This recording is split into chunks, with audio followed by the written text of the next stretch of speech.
How gorgeous does that look? That right there is the bracket for the 2024 Spring LPL Playoffs, which is, in my opinion, the absolute best format that we have in all of League of Legends. You have 10 teams fighting for the LPL Championship, where 12 best of fives will be played. I watch it every single year. I watch every single match live on stream. It's always a banger. There's always upsets. There's tons of stakes on every single match. The first 6 best of fives are a single elimination, and then once you hit round 4, it becomes a double elimination format with the 4 best teams in LPL playing it out. I normally do a playoff preview where I talk about the teams, their strengths and weaknesses, and what I'm expecting out of them. I've watched more LPL this split than I've ever watched before, so I wanted to do something else on top of that, and this time we are actually going to be doing a full LPL playoff prediction. So I ended up just writing out what I think the scores are going to be of every single series and what I predict the whole bracket to look like when it's said and done. But first thing that we're going to do here is we're actually going to start talking about the teams, starting with the 10th place team, IG. They have one claim to fame this entire split, which is the fact that they were the only team in LPL to beat BLG. But outside of that, it has been an absolute horror. I was looking at their games recently and I was like, damn, I remember IG being bad. I was just seeing them lose every single series, but I wanted to see how bad it was.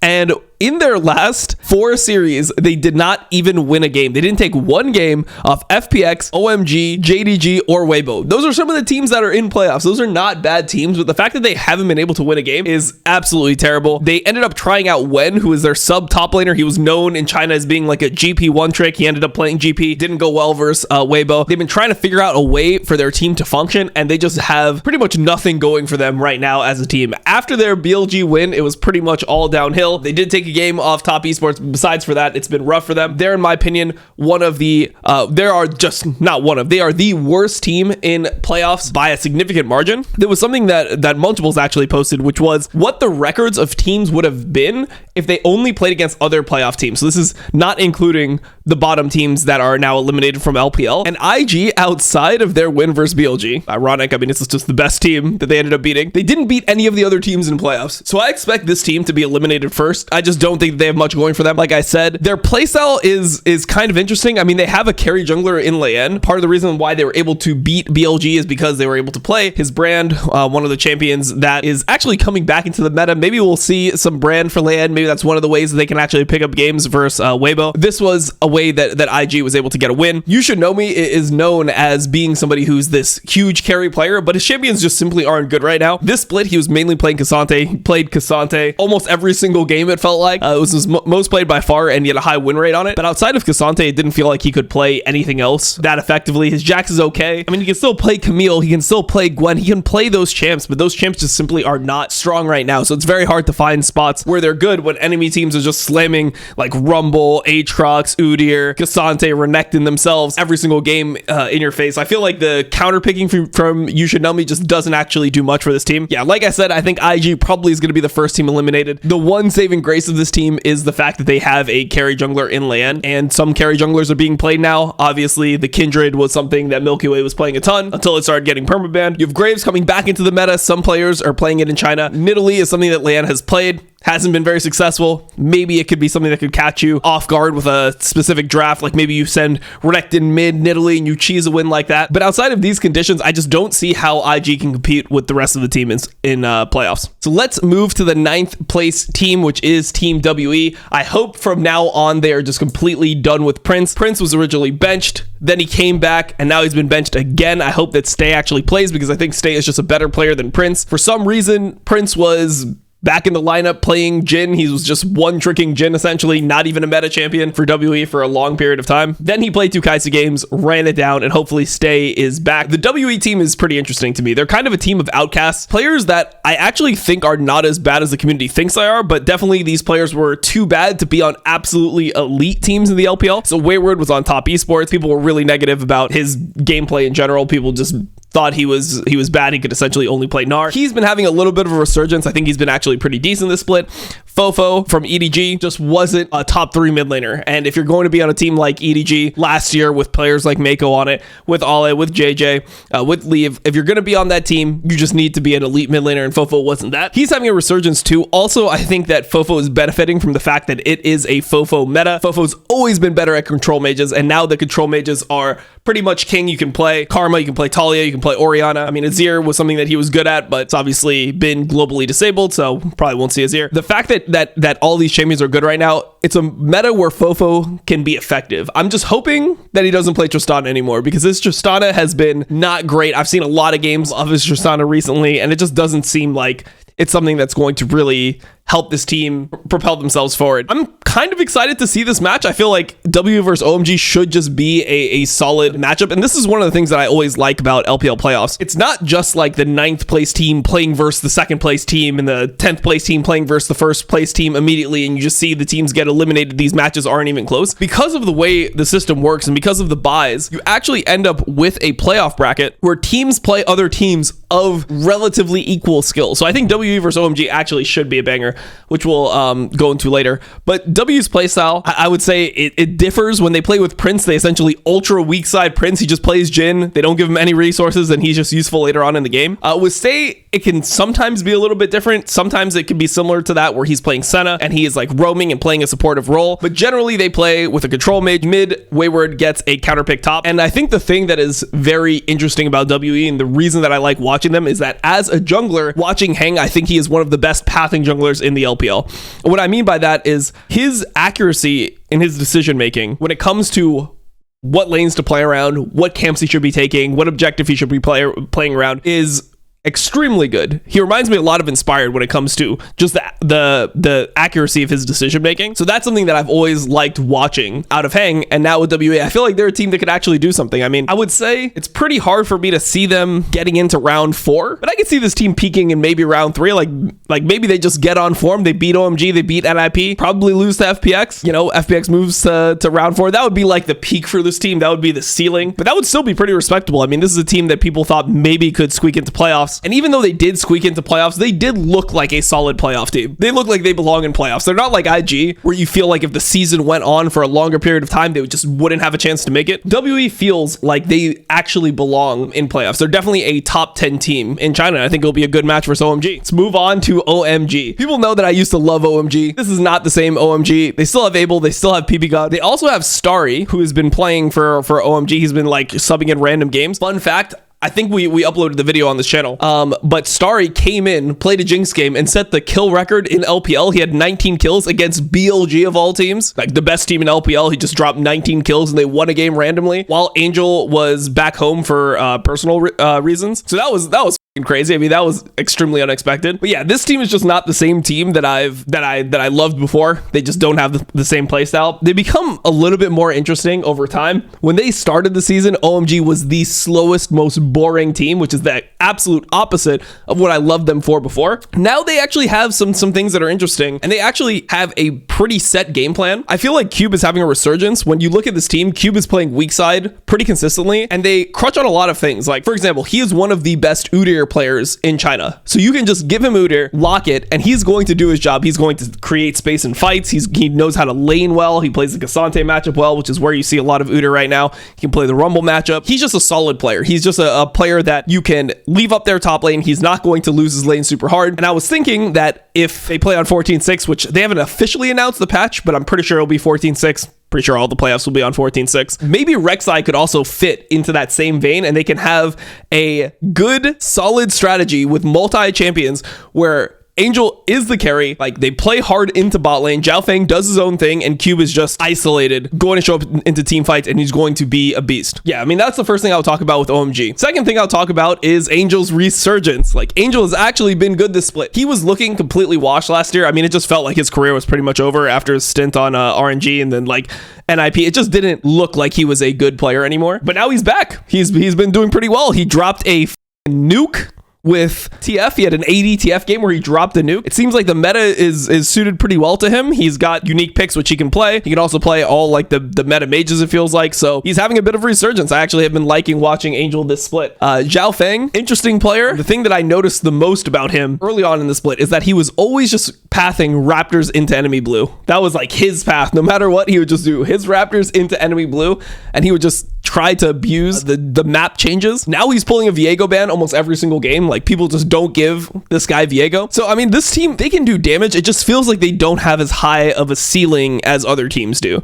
Feels like maybe they could win this round. If they beat NIP, it would be a huge shock, but they just don't have an insane ceiling. Like, I can't imagine them ever beating a team like JDG, FPX, TES. Maybe if FPX had like one of their mega in series, they could beat them. But in general, it just feels like OMG is limited because of champion pools and just because their players are solid, but they don't have anyone who's an absolute superstar, anyone who can really just like carry the games every time. So interesting team, like pretty solid play style. I'd say that they seem like well coached. They seem smart about the game. They don't make any ridiculous decisions generally. They just don't have that much firepower compared to other teams. Let's move on. Weibo Gaming. One of the biggest disappointments in LPL. If it wasn't for LNG, they probably would be by far the biggest disappointment outside of maybe like EDG, RNG, these teams that are actually just terrible. But people thought Weibo would still be at least decent. Xiaohao was decent with Anyone's Legend. Same with ZDZ. This team has not clicked. And the person that I blame the most for this is actually Xiaohu. Xiaohu went from being like the GOAT in LPL. Part of the reason why, I mean, the main reason why Weibo qualified to Worlds is because Xiaohu is absolutely popping off in summer. He was playing really like lazy League of Legends, it felt like. Earlier in the season, kind of got it back together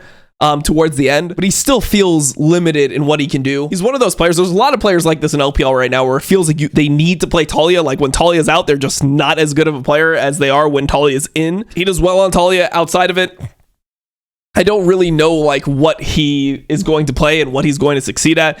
There were times where he was really good at Ahri before. Ahri is back in the meta. That's a thing. Maybe he'll play more of that. Maybe that's an angle. Not sure. I just need to see more from him. I think they have an easy round one because they're playing against IG. I think they should win that. I mean, they did 2-0 them at the end of the season, so I'm not really worried about that. But this team just doesn't have any inherent synergy. When you watch them play, you just feel like they are so much worse than they should be. They're similar to LNG in this regard because we're going to talk about LNG next, but LNG just has this other problem where when you watch them play, it just feels like there's an anti-synergy. For some reason, they're just not on the same page. And Weibo feels like that. Their games are pretty slow. ZDZ is a volatile player. He's getting a lot of hate because he's not the shy, obviously. And he does make some egregious ints, but I don't think that he's the reason why this team has not been succeeding to the same degree as they were succeeding last season. So I think that this team, maybe like round 2 would be the ceiling for them. They like, if LNG plays really bad, maybe Weibo could win, but I'm expecting them to like stomp IG and then lose to LNG. That's pretty much what I'm looking at here. Unless they're able to just get back into form. If Xiaohu comes back and plays like the Xiaohu we know in LPL, who knows, bro? Maybe they can go on a run. That just hasn't happened pretty much at all this split, and there's no indication that he's going to be back towards who he was before. Weibo's just a pretty slow team, I would say. Xiaohu is not a jungler that takes a lot of risks. It just feels like they play some long games, man. I feel like every single game one they play is like 50 minutes long or something. Like they play so many just brutal, excruciatingly slow games.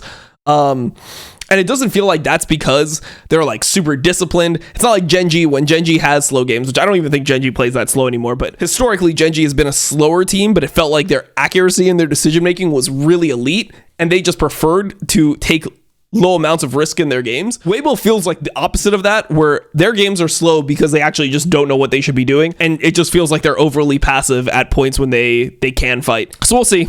ZDZ, he's been playing some different things lately. He had a Quinn game. He started picking up Rumble a little bit. Started to get into a little bit of a better form. I mean, for a while there, it looked like Weibo wasn't going to make playoffs. Now they made playoffs. They got an easy matchup. I just don't expect too much out of this team. It really didn't click.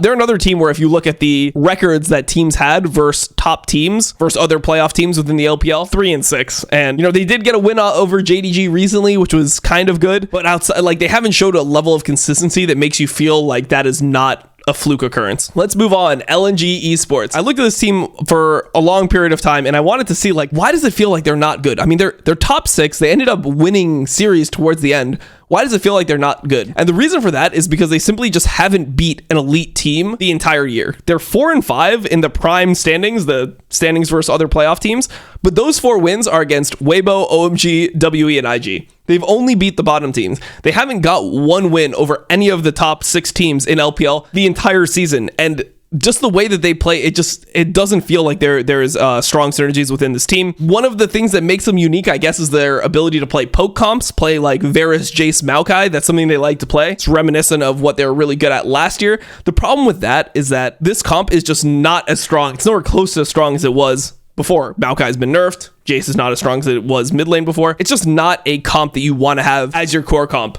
Zika has regressed individually. He is no longer dominating top the way he was in summer. And when you look at how Hong has played, it just feels like he has become Mark. So you have Hong and Mark as the 2 supports on this team. Mark was originally the starter. It looked terrible. He was just inting. Then they brought back Hong. Hong was okay at first, and now he's just kind of inting again. So they just have an inter as support all the time. Gala is just perma yellow held. Scout was having a bad split. Kind of picked it up recently, but overall the team just feels like everyone is performing individually worse than before, and it feels like they haven't been able to keep up with the meta. They are just a slightly shittier version of LNG in summer of last year. So yeah, not much to say about that. Next team, NIP. So NIP was a team that I thought I was going to fall in love with this year. Shanji, Aki, Rookie, Fodek, Zhuo. I mean, Rookie is one of my favorite players of all time in the LPL. I mean, just period. He's just one of my favorite players of all time. And Shanji was one of the players I loved the most on the OMG roster from last year. Unfortunately, when I watch this team play together, they're another team that just seems like they're limited in how good they can be. Shanji is no longer competing with the absolute top tier top laners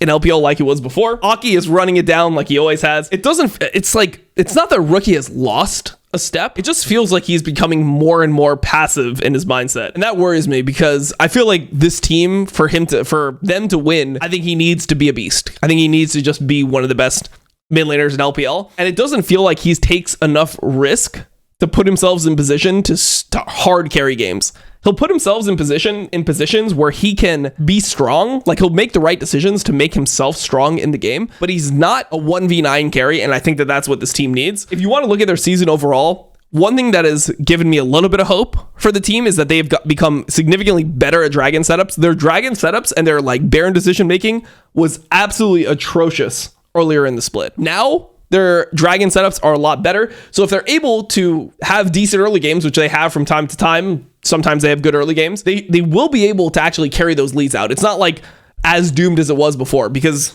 even when they were 7-1, they just looked mega fraudulent because they didn't have discipline around objectives, which is really important. Now they have more discipline, but it feels like the early game is slightly worse. We have picks that Shanji has already showed, Rek'Sai top, which I think is going to be good on 14-6. He can play Udyr, he can play Rumble. His Renekton is getting a little bit better. His Cassante has always been good. He's just not that insane at the meta champions compared to other top laners right now in the LPL. It feels like 369 and Bin kind of just run him, whereas before, if he got his champions, he would be able to compete. I would say that their ceiling is probably making it to round 4. I don't think they could beat any of these top 3 teams, but I think that they could potentially upset FPX in a series if they do beat OMG, and I think they should be pretty big favorites in round 2. They look solid enough to beat the round 1 teams. Round 3, they could maybe win if they show up better on the day than FPX. I think they could win that. Don't think it'll be easy, but I think they could win that. But I don't think that they can beat any of the top 3 teams, unfortunately. I think JDG, Top Esports, BLG kind of should just run NIP. And to be fair, I feel similarly about FPX. I just think that the top 3 teams in LPL are just by far the best. FPX, they're the most fun team, I think, in LPL this year. Team that was supposed to be like 15th place, was not even supposed to be a playoff team, didn't even start the split with Milky Way as their jungler. Life is washed, or was considered to be washed. Duckdom was considered to be just trash. Care didn't live up to expectations. Jalao, who had just been okay. This team was not supposed to do anything, and now they're all coming into their own. Milky Way is still playing a bunch of carry junglers. Rumble is banned every single game against Life because Life was so good at playing Rumble support. Duckdom is essentially in the best form we've seen him in since, I believe, like 2021, since he was on Nongshim. They're playing better. They have a bunch of unique picks, which I like. Obviously, the Rumble support we already talked about. Milky Way's Kindred, it's banned every single game. Care plays Aurelion Sol pretty well. Like, I think that is actually a really nice pick. Ashe is another pick that Duckdom is able to play. So they have a lot of different picks in their arsenal. They're not super clean. They're not a stable team, but they are a super fun team to watch. And it seems like this team really enjoys playing together, there, when you watch them play, they have that mindset where it feels like they really trust each other. If somebody starts a play, they're all trying to make that play work. Where some of the other teams, like when we talk about LNG, when we talk about Weibo, that's the opposite of how I see those teams. Like when LNG or Weibo starts to fight, it feels like they're trying to like find reasons to leave the fight. Whereas FPX is trying to find reasons to make it work. And they deserve a top 4 finish. I feel like they were pretty solid. They did have like a pretty fraudulent win over Top Esports. So if you look at the prime standings, the playoff only standings, I wouldn't say they're as good as this indicates. Like 7-2 makes it look like they're just better than Top Esports and JDG. Their win versus JDG was impressive. Towards the end of the season, once people started banning out the Rumble support, FPX did look slightly worse, but I still think that they are a solid 4th seed. And it'll be interesting to see how they play in playoffs. They're definitely the most unique and fun team in the LPL this split. Next up, okay, JDG. I've been watching JDG all year, and I've got to say, JDG is the most flamed team in the entire LPL. People just talk about them like they're so shit. Like, man, this team is just, they're so overrated. Like, why are they not stomping people? This JDG team is just 2022 JDG. They're a extremely good team fighting team. They don't have great lane phases and they get behind early, but they are really good at team fighting. They're really smart about how to control space. They're really good at dragon fighting, understanding how to zone chokes. Like Yagao is extremely smart when it comes to just playing the map in general. And I think that that is one of the most crucial parts to being a good team.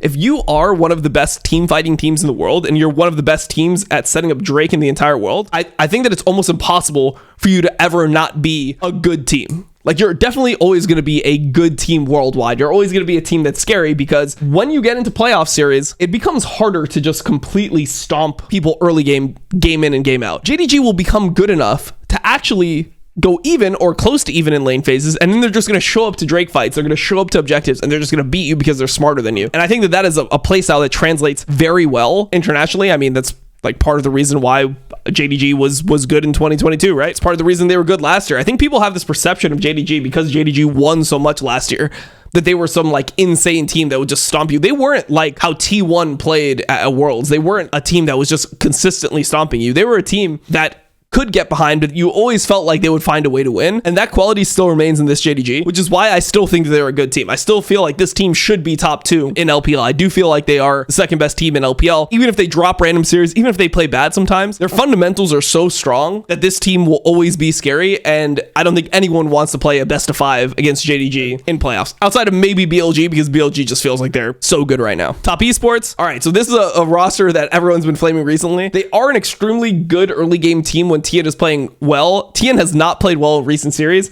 but 369 is still a complete monster. Cream has grown into being a super stable mid laner. Before, he was somebody who people thought was essentially only good on assassins, but this split, it feels like he was barely playing assassins. You know, like the only thing that he was really playing was Akali every now and then. Besides for that, he's just playing the standard mid lane meta pool, and he's been extremely solid. And Jacqueline Mako have been one of the best bot lanes. I'd say they've been a top 2 bot lane over the course of the split. Jacqueline has the ability to play all of the aggressive champions, Kalista, Draven, etc. But Aseno has also been good overall. And this team is just not as good macro-wise as JDG and BLG. That's why I'm a little bit scared for them. But their early game is top tier. Like, they understand how to play the map. They understand how to get advantages. And they have 369 on their team. They still have one of the best, if not the best top laner in the world right now on their roster. And now that he's on a team like Top Esports, he's no longer perma weak side. This guy is unleashed. He is 1v9 in games.